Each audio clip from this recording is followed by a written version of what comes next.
Hello friends, welcome to Varsha's kitchen. ನಾನು ನಿಮ್ಮ ಪ್ರೀತಿಯ ವರ್ಷ. ನಾನಿವತ್ತು ಈ ವೆದರಿಗೆ ಸರಿಯಾಗಿ ಮಸಾಲ ಚಿತ್ರಾನ್ನ ಮಾಡುವ ಅಂತ ಹೇಳಿ 3-4 ಹಸಿಮೆಣಸಿನ್ಕಾಯಿನ ಕಟ್ ಮಾಡಿ ಇಟ್ಕೊಂಡಿದ್ದೇನೆ. ಒಂದು 10 ಎಸಳು ಬೆಳ್ಳುಳ್ಳಿ ತಗೊಂಡಿದ್ದೇನೆ. ಸ್ವಲ್ಪ ತೆಂಗಿನಕಾಯಿ ಹೋಳು ತಗೊಂಡಿದ್ದೇನೆ.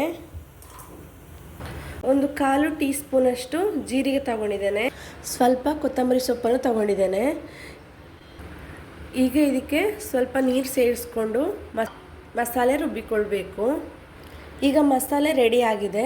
ಈಗ ಮಸಾಲೆ ಚಿತ್ರಾನ್ನಕ್ಕೆ ರೆಡಿ ಮಾಡ್ಕೊಳ್ಳುವ. ಒಂದು ಬಾಣಲಿ ಸ್ಟವ್ ಮೇಲೆ ಇಟ್ಕೊಂಡಿದ್ದೇನೆ. ಈಗ ಇದಕ್ಕೆ ತೆಂಗಿನ ಎಣ್ಣೆನ ಹಾಕೊಳ್ತಾ ಇದ್ದೇನೆ.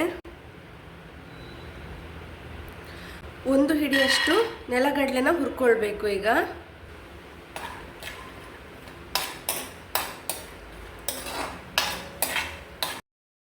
ಹುರಿದಿಟ್ಕೊಂಡಿರುವ ನೆಲಗಡಲೆಯನ್ನು ತೆಗೆದಿಟ್ಕೊಂಡು ಸಾಸಿವೆ ಹಾಗೆ ಕಡಲೆಬೇಳೆ ಹಾಕಿ ಹುರ್ಕೊಳ್ಬೇಕು.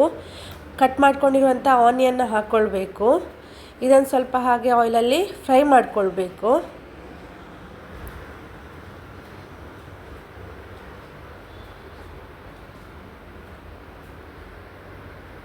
ಆನಿಯನ್ ಫ್ರೈ ಆಗ್ತಾ ಬರಬೇಕಾದ್ರೆ ಕರಿಬೇವು ಸೊಪ್ಪನ್ನ ಆ್ಯಡ್ ಮಾಡಬೇಕು. ಇದಕ್ಕೆ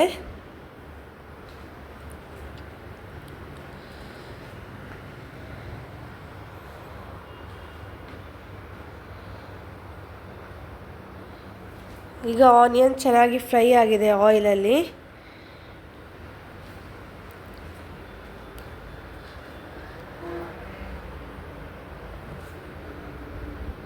ತೆಗೆದಿಟ್ಕೊಂಡಿರುವಂಥ ನೆಲಗಡಲೆನ ಸಹ ಇದಕ್ಕೆ ಆ್ಯಡ್ ಮಾಡ್ಕೊಳ್ಬೇಕು.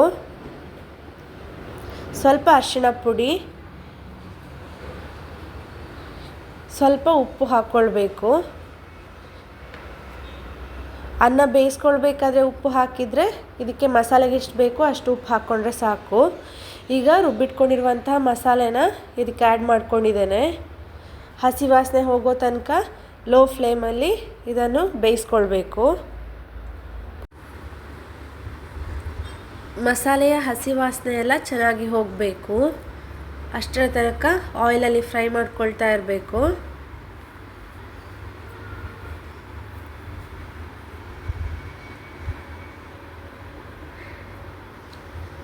ಈಗ ಇದಕ್ಕೆ ಬೇಯಿಸ್ಕೊಂಡಿರುವಂತಹ ಅನ್ನನ ಮಿಕ್ಸ್ ಮಾಡಬೇಕು. ನಾನು ಅನ್ನ ಬೇಯಬೇಕಾದ್ರೆ ಅದಕ್ಕೆ ಉಪ್ಪು ಹಾಕಿದ್ದೆ. ಸೊ ಹಾಗೆ ಮಸಾಲೆಗೆ ಎಷ್ಟು ಬೇಕೋ ಅಷ್ಟು ಉಪ್ಪು ನೋಡ್ಕೊಂಡು ಹಾಕ್ಕೊಂಡಿದ್ದೇನೆ. ಈಗ ಅನ್ನ ಮಿಕ್ಸ್ ಮಾಡ್ಕೊಳ್ಬೇಕು ಮಸಾಲೆ ಜೊತೆಗೆ.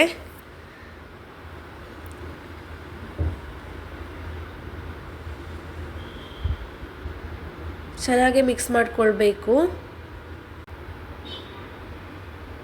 ಈಗ ಕೊನೆಯದಾಗಿ ಇದಕ್ಕೆ ಸ್ವಲ್ಪ ನಿಂಬೆ ರಸ ಹಾಕ್ಕೊಳ್ಬೇಕು.